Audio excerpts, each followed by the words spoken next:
The season moves into double digits as round 10 of the Betfred Super League arrives on tonight's show. Martin Jepson says the staff at the One Ball are having sleepless nights. Could Ryan Carr be having a nightmare on Craven Street tonight, courtesy of Willie Peters' high-flying Robins? On Friday, Saints are set to return to the field as John Bennison goes up against his former side, and Super Jack Welsby is set to make his first start since round 1. Suddenly Paul Rowley has big decisions to make. Whilst at Headingley, there is a game that is sure to deliver. Leeds Rhinos will be looking to revenge their Challenge Cup exit to Trinity. But can Trinity step out of the shadows and defeat a fully fit title rival in the Betfred Super League? On Saturday, get ready for a triple header starting at 3 p.m. at the Brick Community Stadium as Wigan welcome the Bulls. Both are down on their luck at present, but can the Warriors show they're far from done, or will the Bulls pile on a fifth successive defeat in Super League? At 6 p.m, it's over to Perpignan as both the Dragons and the Leopards will want to make a stand. For Leigh, returning players will leave the Be the Roarers expectant of a league table climb. But the Dragons have 4 wins from 5 at home this season and they will be ready to disappoint. As the sun sets, the Huddersfield Giants and Warrington Wolves provide the sparks at 8 p.m. Both three quarters have plenty of pace and quality, but the big question is, which King brother will reign supreme? And then finally on Sunday, the round comes to a close as Hull FC and Toulouse Olympic provide a dinner time feast. With these, the proof is often in the pudding, but which team can dish up their best performance on Sunday? In-depth analysis, passionate debate and round 10 predictions. It's the number 1 pre-round build-up show. It's time for the Captain's Run. Yes, it is indeed time for the Captain's Run, round number 10, just a few hours away. Good afternoon, Mr. Sale. I won't ask if you're well, because I know you're not. No, I'm all good, thanks, Dave. Hope you're well too, mate. Indeed. A couple of car trouble for Mr. Sale today, but we won't go into that. But yeah, what a round of Super League we've got coming up. It looks like there could be a couple of large scores maybe, but there's an odd belter or two in there as well. Let's just remind ourselves of the Betfred Super League going into round number 10. Of course, top of the table, the Rhinos, then the Saints, Wolves, Trinity, Robins and Warriors make up the top 6. Just outside that are the Catalan Dragons. Of course, they're on 10 points as well, but the points difference keeps them out the top 6. FC, Leopards on 8. Then it's the Knights, Bulls and Tigers on 6. Giants and Toulouse both on 4 points. Right, okay, let's not dilly-dally. Let's get straight into it. This coming Sunday, of course, we always go in reverse order here on the Captain's Run. We have got Hull FC taking on Toulouse Olympic. And as it says there, who can dish up the better performance? And that's the thing with these two teams, isn't it, Steph? Is you never know what you're going to get with them. A lot of it tends to be on the day, doesn't it? It does. And, a lot's put on the travel from Toulouse, but let's not forget they came to Leigh and forced golden points. So I don't think they can use the travel as an excuse. They've proved already this season that they can perform with that in mind. It's going to be a bit of a ding-dong battle, this one. But it's going to be very interesting to see which team does turn up. And for Hull FC, they're obviously going to want to put a performance on for those fans, because the last thing they want at the moment after parting ways with Cartwright is a poor performance at home. Yeah, I mean, look, a lot of people say that Castleford were extremely poor in that game, and they were, but it was still a good win. 50 points to 10 away from home, especially Hull FC, who haven't been tracking too well. It was a good win for them. And I think one of the reasons for that was the return of this man. I thought Jake Arthur on the day was absolutely superb. These were his stats against the Tigers, Steph. And of course, he got their first try and really set them going. 2 assists on the day as well. Helps out a little bit in the kicking, but they just looked a little bit more solid in the halves with Jake Arthur alongside Caesar. Yeah, definitely. And he's kind of coming into it and had his problems with injuries as well. So it's going to take him a little bit longer. But I think he's shown enough so far, not consistently, but in glimpses, that he can be a real good halfback for FC. And there's no doubt with him in the team, it gives them a bit more structure and also frees up Caesar a little bit more to be creative as well. So I was really impressed with him against Castleford. Good for him to get that the Super League first try. off his back. So that's a good one, and I'm sure there'll be many more to follow. Absolutely. And I mean, look, we always speak about how important it is the halfback combination. I mean, we saw Wigan at Warrington. I mean, massive disparity in terms of their fluidity with Farriman and Kieran versus the usual Smith, French, etc. So, to have these two halfbacks playing week in, week out will certainly lead to points for FC, won't it? Yeah, definitely. And one thing in rugby league is consistency. And halfbacks have to build combinations with the second rowers and their outside backs. And once that starts to click, you see the performances go in the right direction. This is the point I was making in terms of Jake's earlier injuries. He's not really had the time yet to build those relationships. But as time goes on and the more games he gets under his belt, that will only improve for FC. So, and it's not just attack either. I mean, that's the big part. We saw it with Farriman. We all know Farriman at Wigan's a great young player, but it's not as easy as just throwing a great young player in. You've got to build them relationships, like I say. But there's no doubt with Arthur there, FC look at a better side. And it's from the defensive side as well. And we saw, again, not to pick on Farriman, but 20 missed tackles in the game v Warrington. Yeah. And a lot of that comes from having the trust from the people outside you to be able to take the tackles and know who's going to be taking which man. So it's both sides of the ball, Dave. But Jake's definitely improving the more I'm seeing him this season.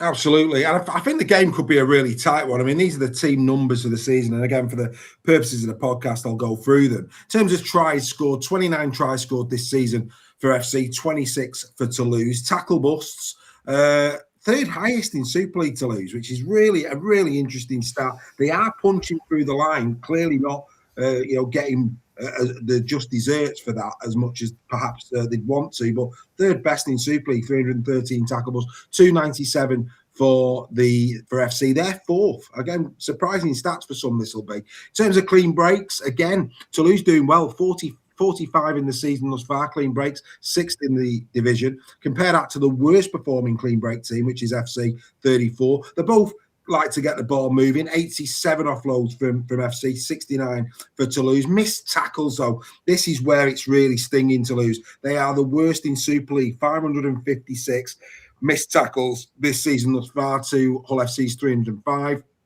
Penalty-wise, better news for Toulouse. They've actually conceded the least penalties in the division with 41 compared to Hull FC's 63, and FC have had 2 yellow cards this season as well. So for both teams there, there's positives and negatives. And when you look at that, it does suggest it should be a tight affair.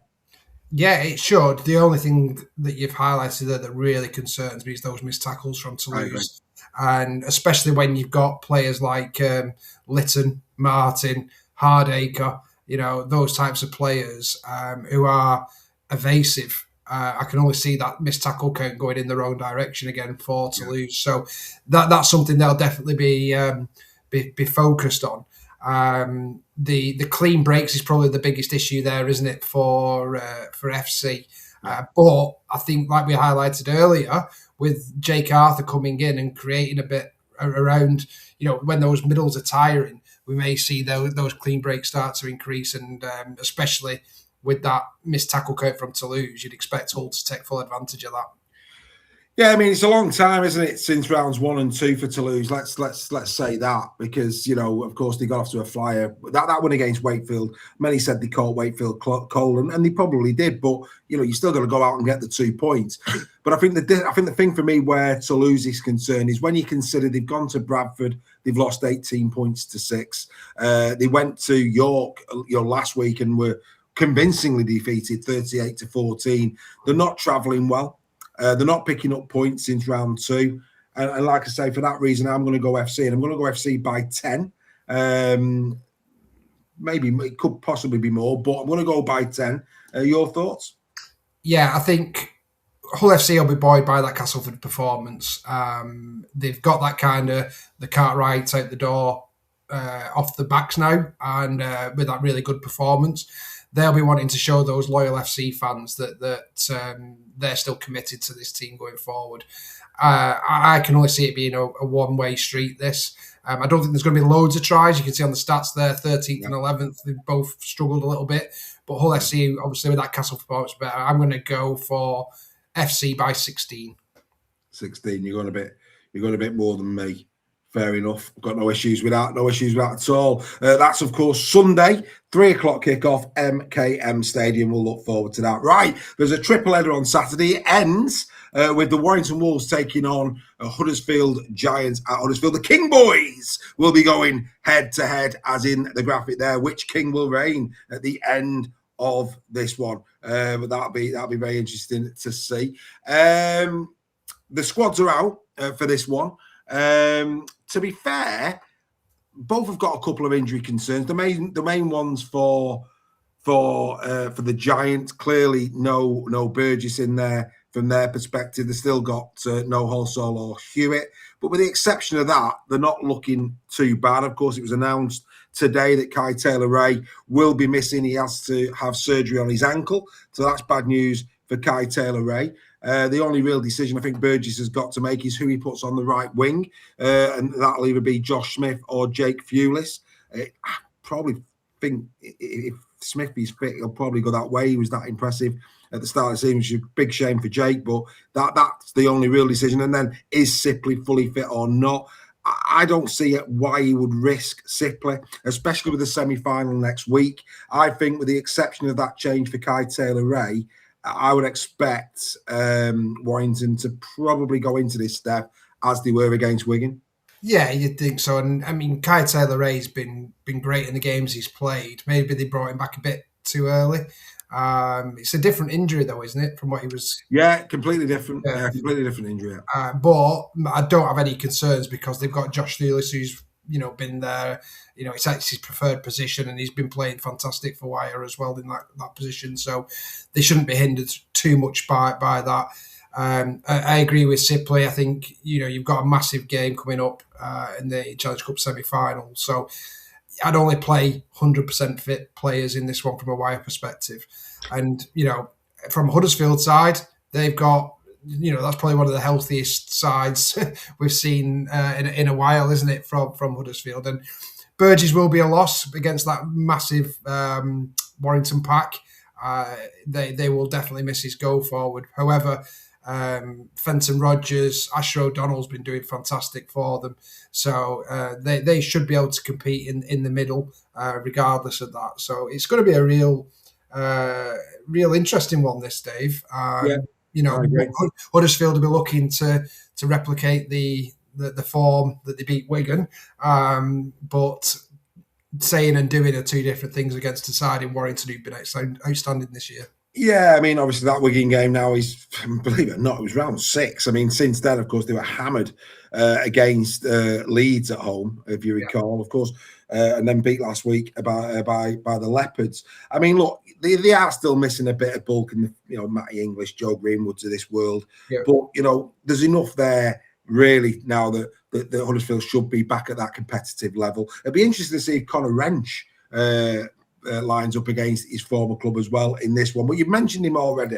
As we always do on the Captain's Run, we pick out some key battles. And I think, the battle of the British fullbacks is going to be fascinating. Fewlis, for me, has been exceptional. Played a lot of games there. Of course, he deputised when Kai Taylor-Ray was out earlier in the season as well. I mean, it's good return levels then from Fewlis. 8 appearances, 7 tries, 5 assists, 9 breaks, 33 busts. I mean, for his size, he doesn't have punch above his weight. 96 carries, 794 metres. You compare that to Evels, who's only played 4, but again, if you pro-rata it, I mean, fair play to Evels. In 4 appearances, he made 5 assists. That's incredible. 2 assists, 2 tries, 6 breaks, 3 busts, 46 carries for 280. So Josh making more metres on a pro-rata basis, but, when you consider he's only played 4 games and he's had his hand in 6 tries. Now Evels, for me, is now showing why Huddersfield brought him in back end of last season, of course, before he was cruelly took out on his debut. These 2 players, for me, vitally important to both sides on the night. Yeah, definitely. I mean, I've already spoken about Thewlis in terms of how well he's been doing for Warrington, especially playing in that fullback position. Evels, I got to see him firsthand last week against my team, Leigh. and I thought he went really well. I still think he's got another 20-30% to go as well, but that's understandable given the length of injury he's had. Only featured 4 times, so only played half the game so far this season as well. But he's a massive part of this Huddersfield side, and if he's playing well, that then obviously improves everybody on the field. So Huddersfield Giants fans will be looking for Evans to have a really big performance on Saturday. And he's very capable of doing just that. And of course, you already mentioned him a moment ago. We always look for little jewels, little narratives. And yes, you're right. Asher O'Donnell this season has been very good, but so too is Sam Stone. And I think the two in-form second rows this season, they're going to go head-to-head on Saturday evening. Both have played a good handful of games, 9 for O'Donnell, 8 for Sam Stone. Sam Stone, 3 tries to none for O'Donnell, 2 assists as well for Stone, versus 0 at the minute for O'Donnell. But the busts go the way of O'Donnell, 21-9. He's getting through more tackles, but that's to be expected based on Huddersfield's position in the league. He's done 309 to Stone's 280. But also what is impressive, that despite doing a lot of tackles, he's also carrying the ball very well. 90 carries for 677 metres, O'Donnell. Stone has done 54 carries for 332. I think 2 very different type of second rowers, but because of their form this season, that for me, and I think it's going to be a very interesting duel, because of course we know out on that right hand side is going to be either Jake Fulis or Josh Smith, who is going to be coming back in this week, and of course O'Donnell's going to be on that side with Adam Swift. So I do think that this is a very interesting edge on the night, and I think that these two will be well worth watching. Yeah, definitely, and I agree with you. I think they are 2 of the most informed second rowers in the competition at the moment. Sam Stone has gone up another level for me this year from what he did last year. I know some Warrington fans were maybe saying they should release him at the end of the season, but he's definitely proving those doubters wrong at the moment. And I think that goes hand in hand with Warrington playing so well. As well as that, but he has definitely upped his game. Ash O'Donnell, I think he's been a great signing. In fact, I'd probably go as far to say, I know it's only 9 appearances so far for him, but the best signing he's made in the last 3 years. At the Giants? At the Giants, yeah. But Wolford would probably run him close, I would have thought. Yeah, well, Wolford's been really, really good. But I think what Ash has done in the short time he's been there has been very, very impressive, because we know how long it takes these Australian lads to settle into Super League. And I think also the adversity that that team's been under, he's really gone to the forefront of Huddersfield and making their go forward. Obviously coming from great pedigree, a brother of Kai O'Donnell, who was exceptional for the Leigh Leopards. So I've been super impressed with him, and I think he's made a massive impact at Huddersfield already. Yeah, I wouldn't disagree. Look, normally these are, there's points on the board in these games. They tend to be very, very good indeed. I can't be there. I'm gutted. I'm doing a gig on Saturday, which means I can't be there for this one. I wish I could be. Love being around the Cowbell Army fans at Huddersfield. But I'm going to Warrington win, and I'm going to go wire by 18. Yeah, I'm like you, Dave. I think Warrington are just playing too well at the moment, and given following that brilliant victory at Wigan, it has been 2 probably disappointing performances given where they were at in that game. I can't see anything other than a convincing Warrington win. I'm going to go Warrington by 24. You're going a bit more. Fair enough. Of course, look, what a game it should be. 2 very, very good hookers in Walker and Wolford, like we've already said. We've already talked about the 2 fullbacks in the game. Julian Irwin again will be playing for Warrington. His development continues, which is going to be good to see as well. Loads of narrative all over the field of play. Really looking forward to it on Saturday night. Right, let's just have a quick dip into this, the Super League Raw Fantasy League. If you're not a part of this, then by all means, you still can join it. You can see there at the bottom the prizes for the members. And I have to say, if you're not a member, and especially if you're in the leader, top positions of the leaderboard, why wouldn't you be a member? First prize, of course, is Challenge Cup Club Wembley tickets for 2027, replica shirt for those in second, and either a bobble, beanie or baseball hat for the one who finishes third. This is the current league table. Stuart Scaife, who was there last year, he is top, and he's top by well over 30, getting on for 300 points there. Great effort from him. Catherine Deering, who's been thereabouts all season, she's in second. Dean Allen is in third. Daniel Moxon, he is in fourth. And Alan Bagley, who was also in and around it last season, he is now up to 5th. So that is how the Fantasy League is looking at this time. By all means, do get involved in that. Go over, if you're playing the Fantasy League, the official game, just find the Super League Raw 26 Fantasy League. There's the PIN number, there's the password. Come in and enjoy. If you're listening to this on the podcast, Spotify, Apple, then by all means take a look at the webcast. All the details you need there, or go to our website, www.superleagueraw.com.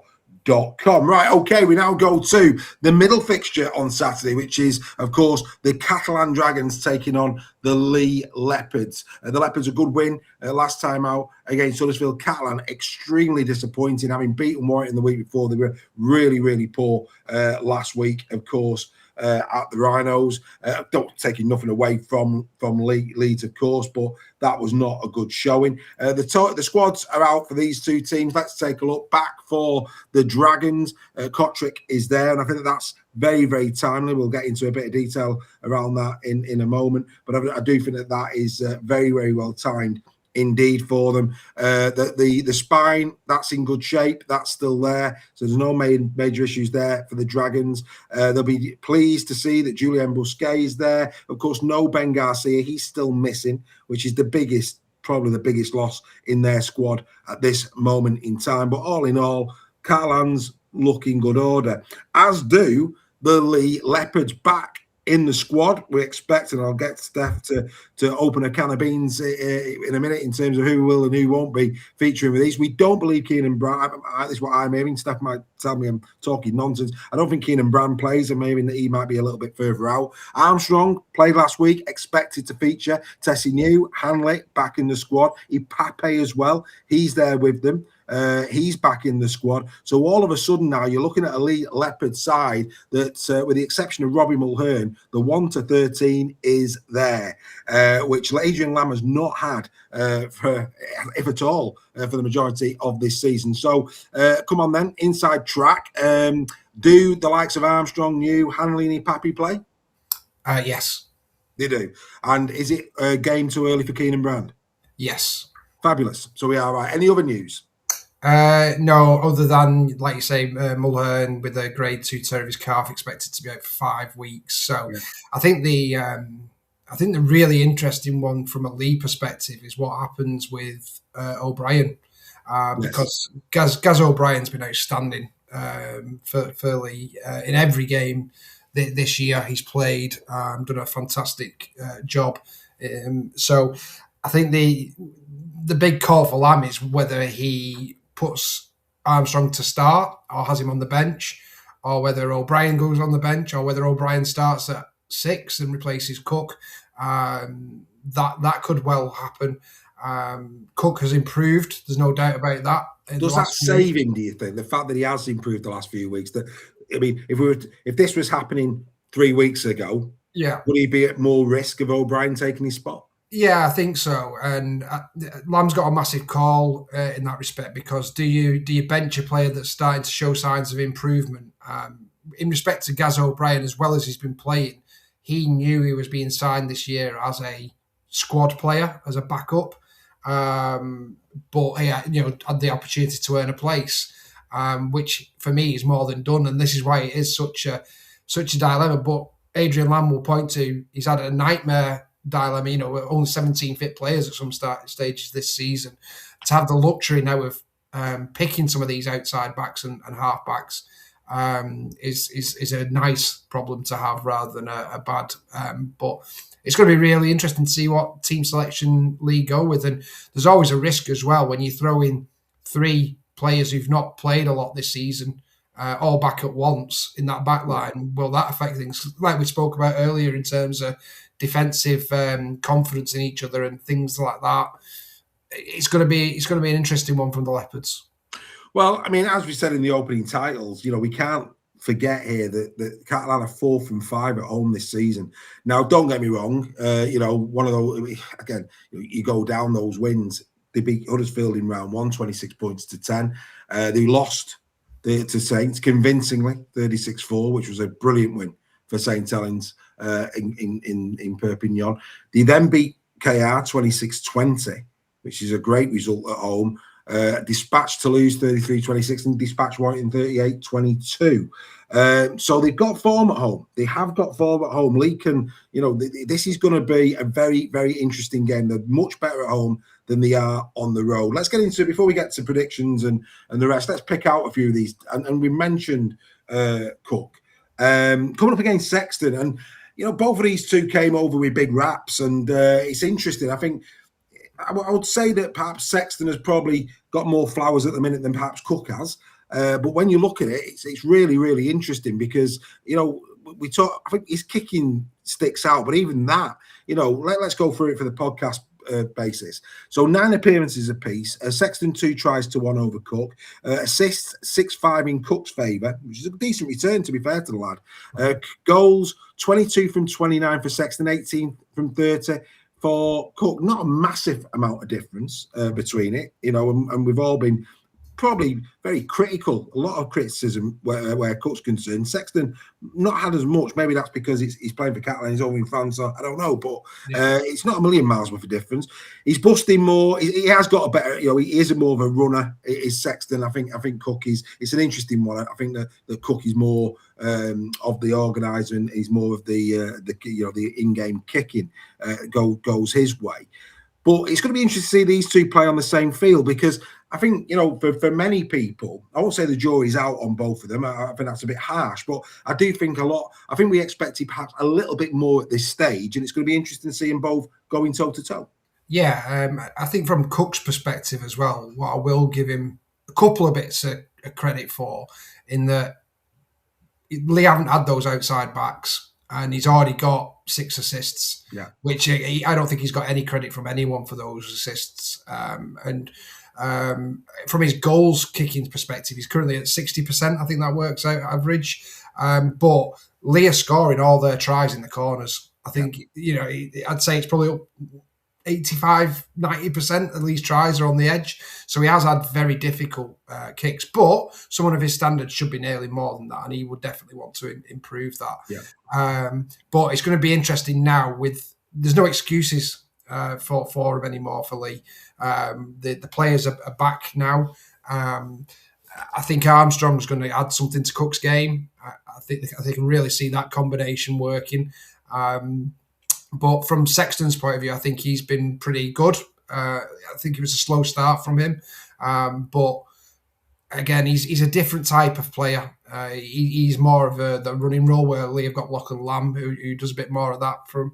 So it is hard to compare these two. But I think both players would want slightly better than what they've delivered so far.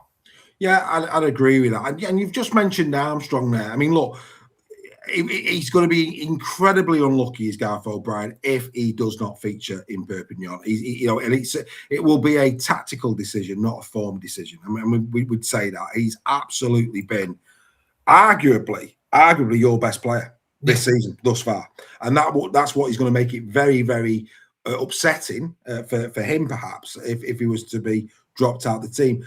But that said, and again, it adds a degree of pressure to David Armstrong. The fact that David Armstrong's got a game that Gareth has no longer got. He's got genuine pace, and pace wins games. And so if you're Adrian Lamb, you're looking at it and going, yeah, who do we want to be? In adversity, in what's gone on, Gareth has proven his worth to Leigh Leopards tenfold, even if he didn't play for the rest of the season. Yeah. What an impact he's had on their season, and they were right to retain his services. But if you're Adrian Lamb and you're looking at the skill set and the team you want to be in, that genuine pace now with the returning Hanley and New, etc., you've got to play Armstrong, because to not play him is almost taking 10% out of your attack, because that's what pace gives you, isn't it? Yeah, and he's a marquee player as well. We've waited nearly a year for David Armstrong to come back, and it's like Wigan missing Bevan French for that period of time. I'm not saying Armstrong's as good as Bevan French, but from a Leigh perspective, he is. That's who we've kind of put our eggs in our basket with him as our X factor player alongside Lachlan Lamb.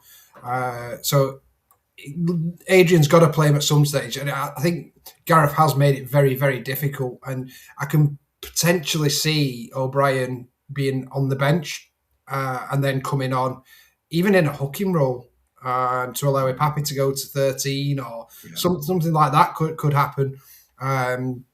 So it's a tough one. It's definitely a tough one for Lam, and it's going to be. I think it's exciting for Leigh fans because they have missed these players, and as regardless of what other people say, it has had a massive impact on Leigh this season. So, but there's no excuses now. The players are back, and they need to perform.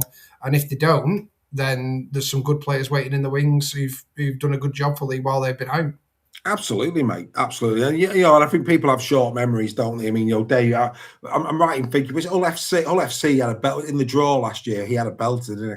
He scored 2 in that game, yeah. And like I say, so when he was on the field last year, and I think, if I'm right in thinking, Wakey as well. Yes. He scored a brace. That was, yes. He scored Waterford inside ball off McNamara. Yeah, and he scored 2. It was a tight game, that as well. I think it was only for a try in it. I don't think there was much in that game. So like I say, he has proven that he is a game winner. He scored vital tries in vital games. So. He did against Catalan last year. He went round Sam Tompkins on one leg. That was when he did his ACL. So he'd been carrying that injury for 3 weeks. So he's a huge impact player, but he's got a lot. He doesn't owe Leigh fans anything, but he will feel like he needs to, the weight of a marquee player will rest heavy on his shoulders, and he knows that he's, the club have been patient with him. They've not rushed him back, which is really good. But he will be wanting to put in some big performances. But Leigh fans need to also be a bit easy on him in terms of it's an horrendous injury to come back from. We're seeing. Matty Ashton have to do the same thing at Warrington. And if he doesn't instantly start scoring tries, it's going to take him a good couple of weeks to get up to speed because he's had no pre-season. He's being thrown straight after one reserve game. And, he needs a little bit of time to come back, but I'm sure he'll be raring to go on Saturday. Well, Josh Charlie is going to make his 100th appearance for Leigh this weekend. And, of course, talking about Armstrong, he's coming up against the highest metre-making fullback in Super League in Charlie Staines. He's 1,693 metres in, 40 tackle busts, 2 clean breaks, 4 tries and 3 assists. Staines is the danger man, no question about that. But, again, do you know what? And I've put it here in the narrative. Sometimes you just wish that the coaches would give the fans what they want. Because wouldn't it be lovely if these were on the same team, on the same side tonight, on Saturday, because of course they play on opposite edges. But I think, God, this would have been this. I mean, there's an argument. There is an argument if you're Catalan to switch him to put him up against Tessie New, but Solomona Fatapi and Tessie New. Oh, if those two were on the same edge, it would be blockbusting. Absolutely incredible. But that said, regardless of that fact, both of these two in the form that, well, certainly Fatapi, of course, we know what Tessie New can deliver. These as well will be fascinating to see on the edges. Fatapi, 9 appearances, 3 tries, 6 assists. So he's either making or scoring a try in every game. 6 breaks, 21 busts, 132 carries, 972 metres. Tessie's only played 6, so if you was to pro-rata his stats, they would be so close again in the areas that he's behind Fatapi here. But 6 appearances, 2 tries, 3 assists, 3 breaks, 38 busts. Incredible. 91 carries for 752. Like I say, Steph, if the gods could deliver us something, wouldn't it be wonderful to see these two on the same edge going toe-to-toe? Yeah, you can hear the 2 Tribes Go to War music in the background, can't you? No, they're two very big carriers of the ball. Big busts, very difficult to bring down. I've been really impressed with Fatapi. I think he's been a great signing for Catalan. And I don't think Tessie New's hit his straps yet. I don't think he's shown the form of last year yet. He's had some good games, don't get me wrong, but obviously had to contend with injuries and outside factors as well. But he has started to settle, and we are starting to see glimpses coming back again off injury. So he's going to be a little bit rusty as well. But yeah, you do wish these two would be lining up against each other. I don't think we are going to get that. No. He's more than likely going to be going against Kotrick, I'd imagine, on the other side. Kotrick and Hanley, and again in their own way, they're epic duels that will. I mean, and that's the thing about this game for me. I think there's enough quality on the field for us to have a good game. For me, if this was the LSV, I would be probably putting a convincing score for Leigh, especially off the back of what happened last week. I thought Leigh really looked back in the groove in terms of the way they were shifting the ball. They looked better. Of course, Catalan looked like they couldn't, defend anything last week. But Catalan are at home, and because Catalan at home have brought it in, I'm going Leigh by 8. I think Catalan will be a better in front of the home crowd, but I still think that Leigh. I think Leigh have shown over the last few years that they're more consistent than Catalan, and now I know they've got the players coming back in, and will they hit the ground running, etc. But I just think Leigh, if we're talking from a betting perspective, they're probably a safer bet than a Catalan Dragons would be going into this game, and for that reason, I'm going the Leopards by 8. What are you going, mate? Yeah, I think I'm a bit cautious, just because of the returning players and how quickly they're going to get up to speed, and also the selection. You're right, Catalan at home. You're looking at their home form this season. Probably only a fool wouldn't back them to win it. And I wouldn't be surprised whatsoever if they do, and that ends up being the result at the end of the game. But I think with the masses that are already in Catalan at the moment, the Leigh fans, I believe there's over 2,000 travelled again this year, which is phenomenal. It's an annual pilgrimage for the Leopards. And the airlines know it. And they do, definitely. Yeah. But I think the team will be buoyed as well by the returning players, and that brings that confidence as well. So I am going to go and back my team to win, and I'm going to go Leigh by 8. Leigh, you going the same as me? You going the same? Did you go 8 as well? Leigh by 8, yeah, I went by 8. So yeah, we're both seeing that one the same way. Fantastic. Right, we now go to the game that starts it all on Saturday. Like I say, what a triple header. Fantastic. 3 o'clock, 6 o'clock, 8. Beautiful. If you're sitting at home at the weekend, especially if it's like weather like this, get the barbie on. Enjoy your day. Beautiful stuff. It kicks off at the Brick Community Stadium. Wigan Warriors taking on Bradford Bulls.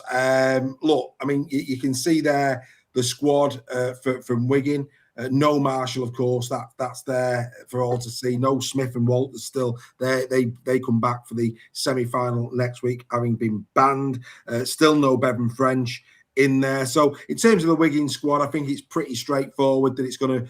I think it will leave Field at full back. I think it'll be still Farrimond and Kieran in the centres.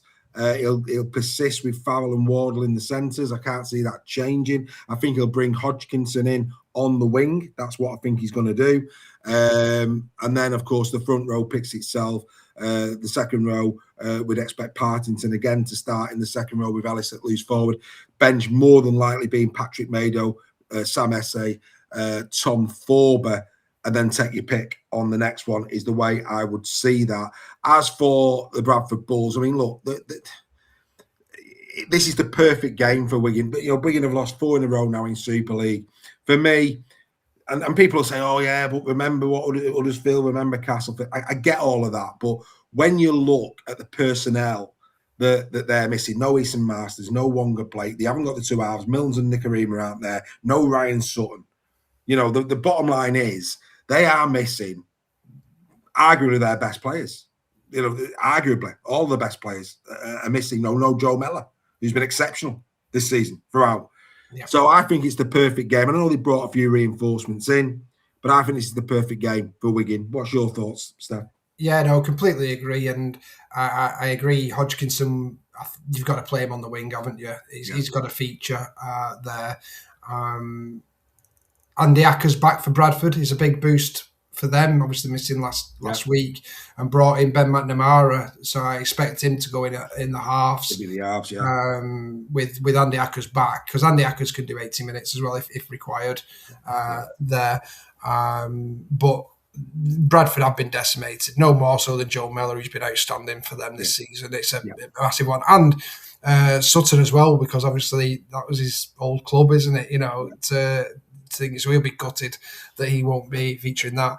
But I was really impressed with Greg Eden last week. I thought he came into Scores tries, mate. You know, we put a post on when that was announced. Greg Eden equals tries, and the amount of nonsense that went against that poster that we put on, and lo and behold, he pops up with a try last week. Greg Eden is a try scoring machine. Yeah, definitely, and he impressed me with. He's had time away, obviously, but to be up to speed of Super League and didn't look out of place at all. It was very impressive from him, and credit to his conditioning and how he's looked after himself, which is great. I'm like you though. I think Wigan at home, it's the perfect game for them to get a bit of confidence back. Still missing some big players themselves there, you know. None more. It's uncomparable though, isn't it? I mean, you look at the Wigan squad, even with the Met players. This is perfect for Wigan. Yeah, and I think if the unthinkable was to happen and Bradford were to win, then I think we may have some molten pies in Wigan following that one. I can't see it myself, but stranger things have happened in Super League, Dave. They have this year. Yeah. And I think they need this win going into the semi-final against Saints. I think you know they need a good win. You know, just to give him a better. I think winning by a couple doesn't give him that feeling of security going into Saints the way Saints are playing. I think they need a score. I'm going Wigan by 26. I think they'll put a score on. I think the starting 7. I will say the starting 15 can get this job done. Yeah, I agree. I'm going for a convincing win, but it still concerns me not having Harry Smith there. That really, you know, the way Wigan plays built so much around the way Smith controls the game. Yeah. So I think they will win comfortably. I'm just going to go a bit less. Wigan 22. Right, so just 4 less. Before we go though, I think I just wanted to pay tribute to this man. We spoke about his try on weekly. I'm going to argue at the moment Wigan's best player 2026. I think Zach Eckersley has been just exceptional. You know, 10 tries already this season from Zach. Incredible return, 4 assists as well on top, which again you can't knock. Absolutely incredible. He's scored 6 tries in the last 5 games, in a 5-game scoring streak. Is Eckersley. I expect him to go to 6 games in a row this weekend. 19 busts, 10 breaks. His errors, he'd want to tidy that up. There's no doubt. But everything else on that screen, what a season. It's like he's been around longer than he has. You know, you've got to remember his breakout year was it 2020? I'm going to go 20, where are we on, 23? 24. Yeah, when the Warrington year of the Challenge Cup, that was his breakout. So, like I say, it's incredible, really. And I know they've lost Marshall, but, you know, Zach Eckersley's the heir apparent, isn't he? He's absolutely flying. Yeah, he is. And in a team that, by their own very high standards, has been pretty poor for the last 4 games. So he's not had a bad performance in those games, I don't think. No. Nothing he's done has been down to that, and still managed to find his way over the line, a ratio higher than a try a game. So that's phenomenal effort that from the young lad. And Matty Pete will not have a lot of things he's happy about at the moment, but I'm sure Eckersley isn't one of those things. Couldn't agree more. And if Liam Farrell was to go over, it'd be his 150th try. No, he's past it, Liam Farrell. Well, that's what I'm saying. It's unlikely, isn't it, if you listen to social media? But there you go. Right, let's go to this one. Let's go to the Saints game. And as we said, going into this, beware the returning Saints. Jack Welsby back. We'll talk about that in a moment. But also John Bennison is returning as well for York, playing for York, of course, against Saints. So let's see what John had to say. He's looking forward to this. I'm really excited, yeah. It'll be nice to play against... a lot of my mates, to be honest, who are still there. There's a few injured, but I'm really looking forward to playing against them. Hopefully, getting one over on them, and it'll be interesting to see what it's like to play against some of these lads.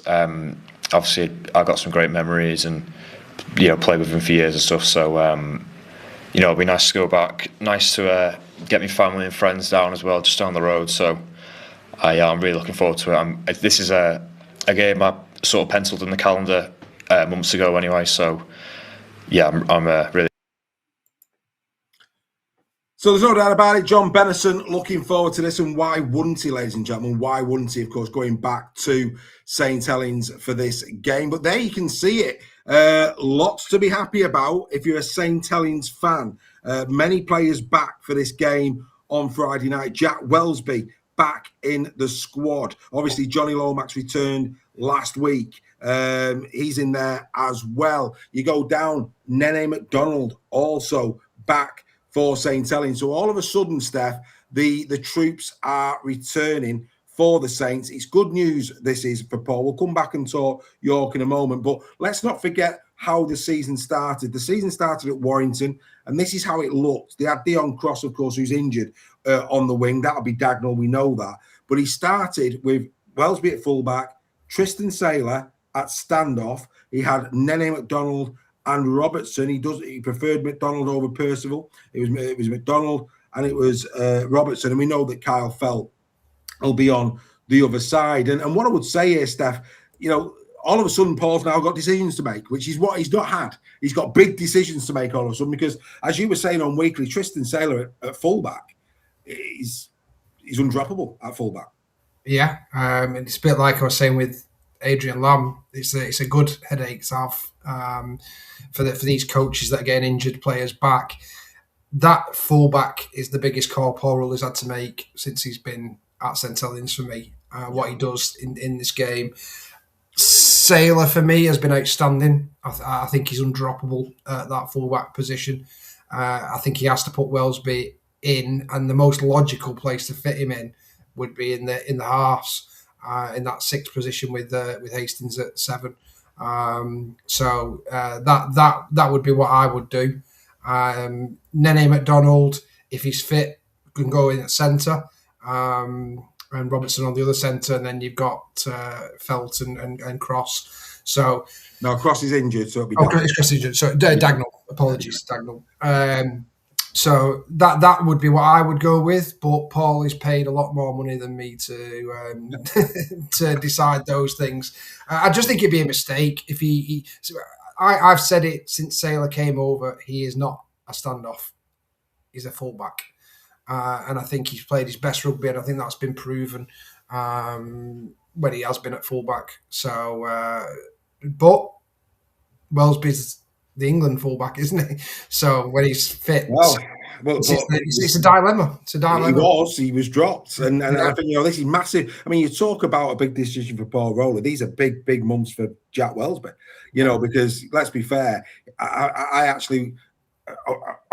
This won't happen now because he's been out for too long, but I actually said it was a good outside bet for Man of Steel because I felt Welsby would come back chomping at the bit, having been dropped for Ashes 2 and 3 in a World Cup year. Now, he's going to be nowhere near Man of Steel now, but for him, this is a massive couple of months. One, he's got to get back in the team, and he's got to fire. It's going to be fascinating. I mean, on the flip side of this as well, with all these players now coming back, I mean, obviously Alex Warmsley signed a year extension, and rightly so. Alex is still doing a job at St Helens, and of course he'll go. I think he's probably more impact now as opposed to starting, and that's been the advantage of bringing Clemmer in, and he'll probably continue that role until he retires.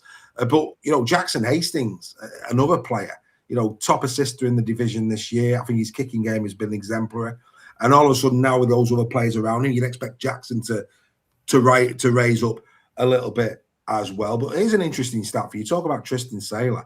He's done the most offloads in the division with 21 as a fullback, which is unbelievable because normally that's a centre stroke prop forward type of, but 21, so he's not only is he running well, not only is he breaking the line well and all the rest of it, he's making sure St Helens stay on the front foot with second phase. Yeah, and I think that's just down to how elusive he is and how he he dances around, doesn't he, when he's going into contact, which enables him to have his hands free to offload, and it's definitely one of his biggest attributes and helps St Helens because obviously that then leads into tired defences because they're having to do more tackling. I think just to go back to the Welsby point, if he's playing in the halves, there's no way he's getting in the England team for the World Cup. There's miles better. And does that cause problems? This is it. If this is why it's such a dilemma for Paul Rowley because you've got the conflict of a guy playing in his proper position and doing really well in it, to a player that was tipped to go to the NRL in Welsby prior to his injuries, wanting to get in that England team for the World Cup. He would not be happy, I don't think, because as good as Jack Welsby is, he knows he's not getting selected as a half for England. So it's a huge call, and probably, like I said, the biggest call Roller's had to make since he's been at Saints. It's a big one. I mean, in terms of York, obviously they're doing it tough. I mean, you can just see there with the squad numbers, the back line is completely and utterly decimated, completely. Real problems there. That said, I thought Cody Hunter last week in scrum half. I mean, this is a step up again, but he was exceptional in our team of the week last week, and rightly so. John Benison will be looking for a big game. Of course he will. We know they've got punching power. Xavier Var's been incredible this season. But if you're talking about punching power, we just mentioned Alex Walmsley. Two veterans colliding on Friday night. I mean, look at Vaughan's stats. I mean, that's ridiculous. It's his birthday this week. It's ridiculous. He's gone to York. He's gone, and again, what's good about this is he's gone there as marquee. He's gone there as as a name to help York rise. And how many times have we seen Aussie imports go for the paycheck? Well, there's no going for the paycheck there. 9 appearances, 5 tries, tackled 250 times at 95% efficiency, 21 busts, 114 carries, 814 meters. That is turning up. That is doing your job. It's incredible. I mean, I didn't expect that. I did not expect that. Even if he went there and applied himself, I didn't expect that. It's phenomenal what Vaughan's doing. Yeah, it's form he showed when he initially came over to Warrington. And I'd hazard a guess, I don't know, but he must be in the top 5 prop forwards in Super League with those stats. He's got to be. Absolutely. Which is phenomenal for someone who, by his own high standards, was poor for Warrington that final season, and for whatever reasons. And you're right, we see so many players take the big money and then don't turn up when they're supposed to. I think he's really slotted in well at York. I think it's a good environment. It's one that you can tell he's enjoying, because if you're not, you don't produce stats like that if you're not enjoying yourself. And I think he's really bought into the role he's been given at that club. And he's throwing everything into it, which is credit to him. Absolutely. And let's be fair, Big Al's doing well. Only 5 appearances for Al, 530 metres from 79 carries. He's done the same amount of busts as Paul, and Paul's played 4 games more. Defensively, as good as well. Alex Walmsley, that's why he's got a new contract at St. Helens. He, as well, is still banging in the numbers year after year. And as long as he's doing that, St. Helens will not want to lose him. Right, what score are you going, Steph? I am going for a Saints win because they're at home and the form they're in at the moment, and how decimated York are, specifically in that back line. I think York will still turn up though, and I think it's going to be a pretty good game, especially in that first half. But I think Saints will just have too much for them and run out comfortable winners. I'm going to go Saints by 24. Exactly what I've put. Exactly the same. Saints by 24. Unbelievable. There you go. No wonder we're doing bad on the prediction league. But there you go. That's by the by. Right, let's have a quick catch up on that prediction league. If you're not a part of the Super League Raw prediction league, then why aren't you? Go over to Super Brew. Just look up, fill out all the details. Very easy to play. Dead simple to set up. And then look for the Super League Raw mini league. Again, members playing for a £250 contribution to their season ticket next season. Also, they've got a replica shirt in second, and third place is, I think it's a hoodie, is third place. Let's take a look at who's done well in the month of April, and there you go. Mike Makey and Steve Richardson, they are joint third in April. Well done to you guys. Daniel Mulcrow, Leigh Leopards fan, he was second with 17, but winning in April. The best predictor of April, Steve Pye, Hull FC fan, 18.25 points. We go to the league table itself. One moment, I've got to actually pull this up. It won't be a mo. That's the one thing that I needed to do, and I've just reminded myself that I needed to do it. Here it comes. This is the current league table. As we go into it, Daniel Mulgrew is top on 62. Behind him, Mike Withers, a Wyatt fan, 57 points. In equal second place, alongside Mike, is Ian Rhodes, a Bradford Bulls fan, also on 57. And then in joint fourth place, Ed Firth and Volstagg, both Saints fans, 56.75 points. And massive congratulations to Rebecca Frey, predictor of the week last week, with 13.25 points. Well done to Rebecca. Fantastic stuff. Get yourself over to Super Brew, play along with us. Right, arguably, on paper, the game of the round for me, or should be the game of the round. I think Catalan Leigh should be a good match. It depends what Huddersfield turns up. There's other games as well, but I do think this is game of the round. Leeds Rhinos taking on Wakefield Trinity. Steph, would you agree in that assessment that this should be the game of the round? Yeah, and rightly so, getting the prime time slot on Friday night. I think this could be an absolute belter. Both sides in great form. Rivalry, there's been some great wins by both teams against each other in this one, hasn't there, over recent history. So, yeah, probably impossible to predict this. It is a coin toss. And I think, like, stupidly, I think it's the team that turns up on the day is going to win this one. Well, I mean, the interesting thing about this one for me personally is if you actually look at it from a point of view of the last 6 games, I think I'm right in thinking, I'm just looking here now, Wakey have won 1, 2, 3, 4.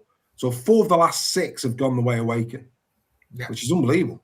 Wakey are on a really good, I mean, they've won the last 2 against them. Super League round 20 last year. Tight one, 15-14, the drop goal, we remember that. And Wakey 24-14, of course, in the Challenge Cup. And, of course, Leeds will be wanting to avenge that Challenge Cup loss. I mean, look, you spoke about Wakey on Weekly and the fact that they've got to get a big scalp in Super League. Yes, they beat them in the Cup, of course they did. But when they've come up against, those top end of the table teams, they haven't quite managed to get it done in Super League just yet this season. This is a big test for Wakefield. It's a big test for Leeds as well. But Wakey are coming up against the side that, they've got 4 players in the top 20 try scorers in the division. Sevo's got 14, Croft 11, Hall 6, and Jenkins 5. Cooper Jenkins, outstanding. Lockie Miller, most tackle busts with 70, which is incredible. Sevo, the most clean breaks. Brodie Croft has scored in all bar 1 game this season. I'll just say that again. Brodie Croft has scored in all bar 1 game this season, and that was Bradford. In every other game, he has scored. One of them was a field goal. Every other game was a try. Croft in incredible form. Handler in incredible form. He's 4 points off 500 in Super League in this game, and Handler's been incredible as well. It's fair to say for me at this moment in time that the table doesn't lie. Leeds are the form side in the division. Yeah. Oh, without a doubt, they've been exceptional. Bar that defeat at Leigh, which I don't even think that was a bad performance by Leeds. They just had, some key players missing in that one, and we all know what that does to teams. And it was round 1 as well, so a little bit rusty. But since then, they've been absolutely outstanding. That loss in the Challenge Cup will have hurt them. But Wakey were exceptional on the day in that one. And there's no reason why Wakefield can't be exceptional in this one either. I think, like you alluded to earlier, Dave, that my biggest, not concern, I think concern's probably well too strong, but Wakefield have to get, for me, this monkey off the back now of not beating a side yet this season in Super League above 8th in the table. Every time they've gone up against the team 7th or higher, they've lost this season. So they have to, at some point, if they're going to be a contender for, I think they're more than good enough for playoffs. But if they want to break into that top 4, then they, at some point very soon, they're going to have to beat a top side in Super League. Yeah, I agree. I mean, with the exception of the likes of Castlefords and the Bradfords, they haven't really put a score on anybody yet this season, really, Wakey. And that for me will be my concern. The personnel's there. We know on the day they're a handful for anyone, and they've earned that title. Nobody takes Wakefield Trinity for granted. That's an absolute. Darryl Powell spoke about respect last week. Wakey have got the respect that they deserve. Any team going up against Wakefield will say we're in for a tough one today, and Wakefield are more than capable of winning it, 100%. But, for me, Leeds at the moment, they're just playing so well. They've got so many in there. But, I mean, the only concern as a Leeds fan is that old adage of don't peak too soon. At the moment, they're playing a wonderful brand of rugby league. Some of their players are in the form of their lives. It's quite remarkable. In terms of Wakey, let's just take a look at their squad, because of course you can see from a numbers perspective they are missing some players. No Max Jowett again, non-committal really. Dal Powell says that he's still struggling with that injury at this time. No Tom Johnstone, which is a big blow. Johnstone's having a decent season for Wakey. He's been a real impact player. He's not there, which I think is a massive loss for him going into. I think Myers will probably deputise again on the wing, but that's a major blow. Word on the street, Lino's back for this one. Sinfield will drop out and Lino will drop back in, which I think if that is the case, Jack will be disappointed going back up against Leeds that he's not playing, but I think he might opt for Lino's experience in this. I mean, Jack's had a couple of games where his kicking's not been quite right and, might be due a rest perhaps, I don't know, but I'd expect Lino to play in this. But in terms of forward, middle unit, I mean, the big blow is Nicotimo, and not just Nicotimo, but also Vigana as well. Those two have been in great form. When they're on the pitch, the balance of the squad, the punch on the edges it's exceptional. And I think the fact that those two players are not there, that is a hammer blow for Wakefield Trinity. They're missing for me their best fullback, or in Max Jowett. I still think he's got that title. They're missing their best winger. They're missing the starting second row, which I think's one of the hardest positions and one of the most pivotal positions in the game of rugby league at second row in terms of what to do. So they are missing a lot of key personnel, and I think that's going to be a massive factor. Before we go into predictions and let's pick out a few bits and pieces. We talked about Brodie Croft, Steph. That's how good he's playing. I mean, it is man of steel form. It really is. 11 tries, 3 assists, 19 bust, 10 breaks, 4 offloads. Made one error in all of those games. Incredible. 108 carries for 615 metres. Like I say, this is man of steel form, isn't it? 100% it is. He's been brilliant, and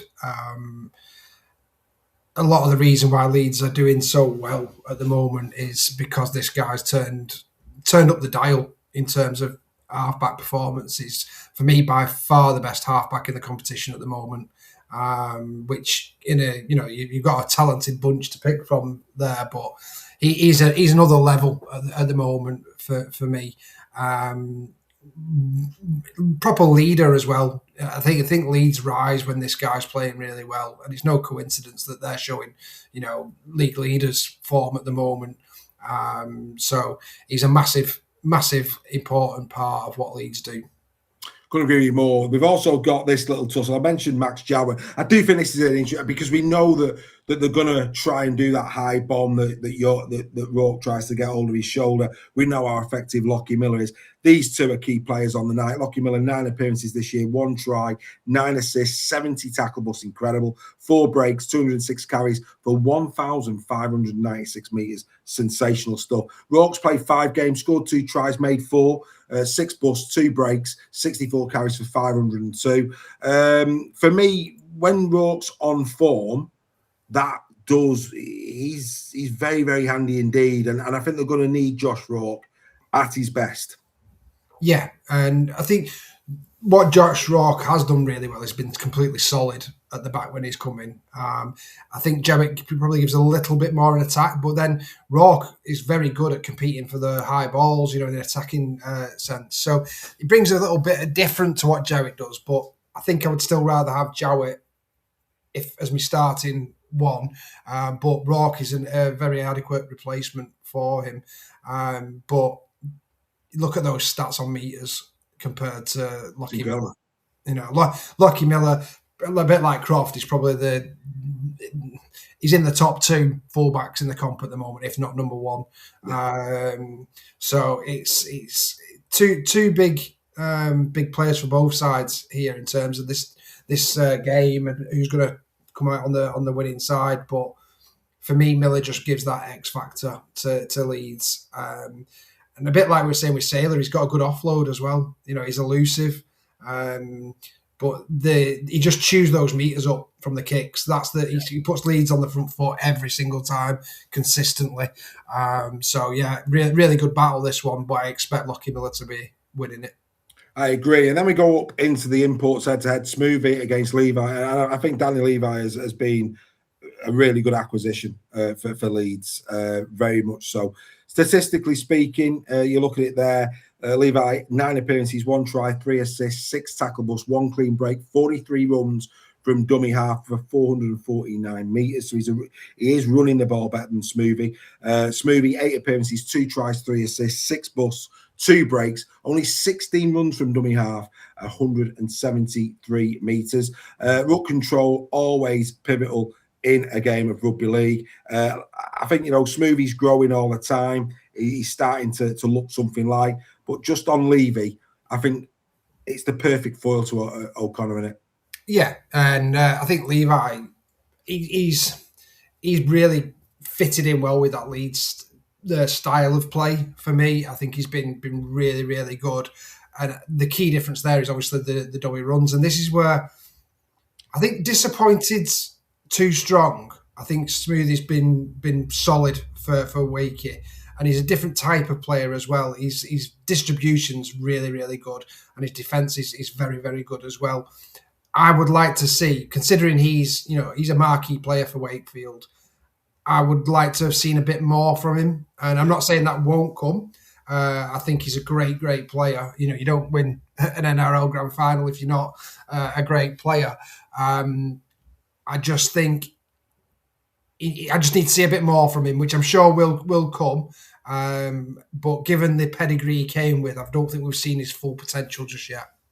No, I'd agree. But I'll tell you what is going to be a blockbuster. Arguably, you talk about form players. There's not many better at prop forward at the minute than these two. Cooper Jenkins, Caleb Hamlin-Uele. These two have started 2026 like a house on fire. Jenkins, 9 appearances, 5 tries as a prop forward. He's also got an assist to his name. 20 busts, 167 tackles. Incredible stuff. 103 carries for 761 metres. Compare that to Hamlin-Uele. 8 appearances, 1 try, 21 tackle busts, 284 tackles, tackling more than Jenkins, 126 carries for 1,036 metres. These two, for me, at this moment in time, right up the pecking order when it comes to prop forward conversations and dream team. I know you've been impressed with Jenkins, haven't you? Yeah, and Hamlin-Uele as well, I've been extremely impressed with. I think he's been solid for Wakefield, doing some of the real tough stuff, and as a middle, really putting himself defensively as well. But Cooper Jenkins, I tipped him on weekly to play for England, even though he's Australian. No, his granddad's granddad was British. Yeah, that's it. Yeah, I'm sure he has got a British ancestry somewhere along. Well, all Australians do, don't they? They do. But he's been phenomenal. I remember seeing him round 1 versus us, and being mightily impressed, and he's gone up in my estimations every game I've seen him. And what I do like in a prop forward, a young prop forward, is he's got an eye for the try line. Some of the tries he scored, he's running round some of the best fullbacks in the comp, and we all say how blessed we are with fullbacks in Super League. He's embarrassed quite a few of them. He's got great pace as well. He's the epitome of a modern day prop. Massively impressed, and I've got him right up there in the top 5 props in Super League at the moment. So great player. Really exciting to watch. Right, so come on then. What's your prediction? I think Wakefield have got some massive holes in their team and are facing a bit of adversity, which I did say would come. Yeah. They've been very, very lucky so far this season with their squads. Every time we've done captain's run this year, Dave, it's felt like it's been pretty much a 1-17 for them. So they are starting to see a little bit of adversity now. No more so than Tom Johnstone missing this one. I think that's huge in a big game. You want those types of players. So that is a big factor in my call in this game, and I also think the Nicarimo missing as well is huge for them. So I'm going to go for a Leeds win. With it being at Headingley, I think they're going to just have too much for them. I'm going to go Leeds by 10. Wakefield still perform well, and what they will do is take a big crowd with them as well, which will help that team. But unfortunately, Wakey, I don't see you getting over the top 7 monkey yet.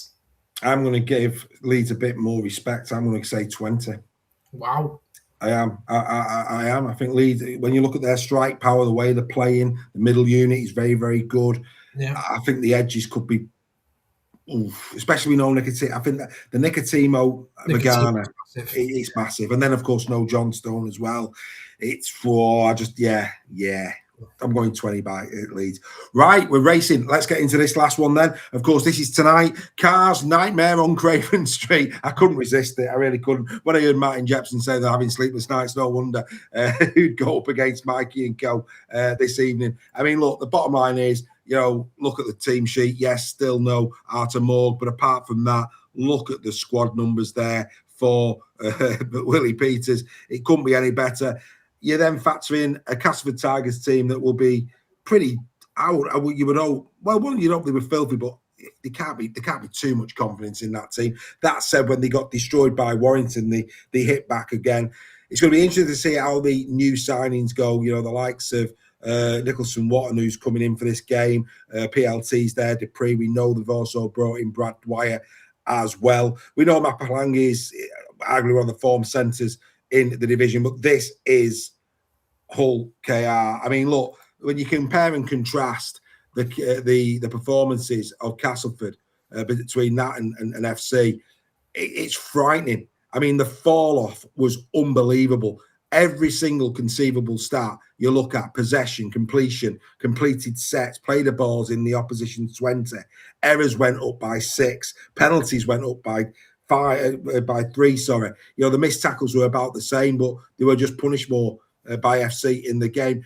Tackle bus were well down versus what they did against Wigan. Clean breaks were well down. Every conceivable stat went in the wrong direction. If you were Ryan Carr, it was an absolute nightmare. And then coming up in this game, they're coming up against arguably at the moment the best combination in Super League. Now, don't get me wrong, Brodie Croft and Jake Connor might say, not so sure about that, but facts are facts. I mean, you talk about yin and yang and the perfect blend. I mean, look at this here. Mikey Lewis standoff.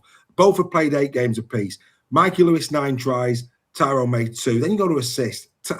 Mikey 8, Tyrone 13. Then you go to tackle bus, 44 for Mikey, 30 for Tyrone May. Incredible. Clean breaks, 11 for Mikey, 4 for May. Both have had their hands on the ball. Mikey more meters, both over 100 carries, 797 for Mikey, 420 for Tyrone May. That, for me, is why, proof's in the pudding. At this moment in time, this is the best half-back combination in the league. Yeah, I think you're right. I think Connor and Croft run them very, very close. And Mikey obviously has bumped up his tries with those 4 against Bradford as well. But yeah, they were last season. I think it's the consistency for both those sets of Croft and Connor and Mikey and May. They've had that time together, haven't they? And they know each other's game inside out. And it's hard to pick for me because I do think Croft. Specifically Croft. Connor's been good, but Croft's been outstanding. But yeah, I can't pick a number one between them at the minute. I think they're that close, but definitely the best in Super League with those sets of halfbacks. I don't want to labour the point on this in the interest of time because Sky will do a big build-up to this game in a few minutes' time. So let's jump straight to it. I'm going to go KR by 28. I've gone KR 28 as well. Oh, yeah? Yeah, I think the reason... I think some people would be surprised at that, given Castlewood's performance at home as well against FC. But what we have seen is when they have had a poor performance, they've normally reacted to that. Carr's got them, given the kick up the backside. Yeah. And I do think they will put in a better performance. KR are going to be too strong for them. The results, not in doubt. It's whether KR overplay in this one. For me, that could be a bit of one eye on the semi. One eye on the semi as well will be a factor. That being said, would I be surprised if they put 50 on them? No. I don't think anybody would be. No. But likewise, Castleford have already shown this year that they've got fight in them when they want to. So it's which version of Castleford we see. And I just think in front of Sky, the main event on Sky, I think they're not going to want to put another embarrassing performance. So I think that effort, and don't forget, there's players playing there already for their futures at Castleford.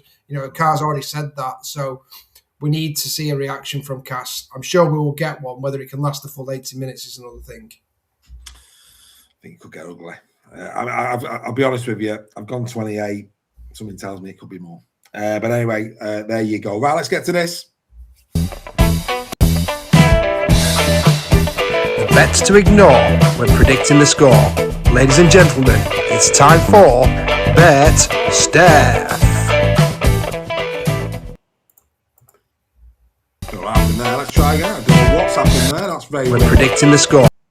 Ladies and gentlemen, it's time for Bet Steph. Yeah, it's time for Bet Steph. Don't know what's going on there, but there you go. Brad and Steph, walk us through this one. Yeah, so as we've just said, I went LKR by 28. So that 30, it's bang on with what the bookies are saying, isn't it? There, it's a bit of a coin toss, but I'm going to give Castleford the benefit of doubt. I think they will see an improved, and with Mapalangi scoring a couple of tries, that obviously helps the handicap as well. So I do expect him maybe to sneak over for one or two, maybe. Wakefield Trinity plus 12.5. I see it being a close game at Headingley. Maybe Leeds pull away with it in the last few. So I'm going to give Wakefield the benefit of doubt on that one, that they'll have too much on that handicap. York Knights plus 26. I'm a bit worried about that one with it being St Helens at home, but we've seen it from York, and I wouldn't be surprised if they did keep it a bit closer than what people are expecting. Bradford Bulls plus 28. The way Wigan are playing, I still think the confidence is there to absolutely hammer Bradford. I may eat that words as well, but we'll see. Leigh 3.5 start for Leigh, which I think is interesting. But given Catalans' home form this season, you can see why the bookies have give the Leopards a bit of an advantage on that one. Warrington Wolves minus 12.5. That's probably my banker this week. I think they'll have too much for Huddersfield. And Toulouse Olympique plus 20.5. There's some very 50-50 ones this week. But if you do fancy losing a pound, that one's 66 to 1. And then we go on to your try scorers, mate. Here they come. So as I said, Mapalangi, you've got to pick him at the moment for an anytime try score. It might be difficult with going against KR, but I do, you've got to go with the form players. Cooper Jenkins is probably the outsider on this one, but given his try scoring form this season, worth a punt at I think he was nearly 4 to 1 just as an anytime try scorer, which I think is great value given the way he's been playing. And Tristan Saylor, again, really, really good form. So this one's pretty higher than normal, 33 to 1 for those three, which I think is really good value if you fancy a anytime try scorer and losing a pound. Indeed. Well, there you go. We've took you right the way up to it. We're literally, I think, about 10 minutes away from the Sky broadcast starting at 7:30 p.m. As always, Super League Raw getting you right the way up to it. Enjoy your rugby league this weekend. I'm sure you will do. Best of luck, Mr. Sale in the Perpignan. It's going to be a fascinating weekend. Don't forget, Final Hooter will be there for you, as always, Monday morning for your trip into work. We've got instant reaction all weekend. We've also got the Ladies Tackle Talk Tuesday morning, and we're back for weekly at 8 p.m. on Tuesday night. From me and from Steph, thanks for joining us. That's Captain's Run in the can for another week. Bye for now.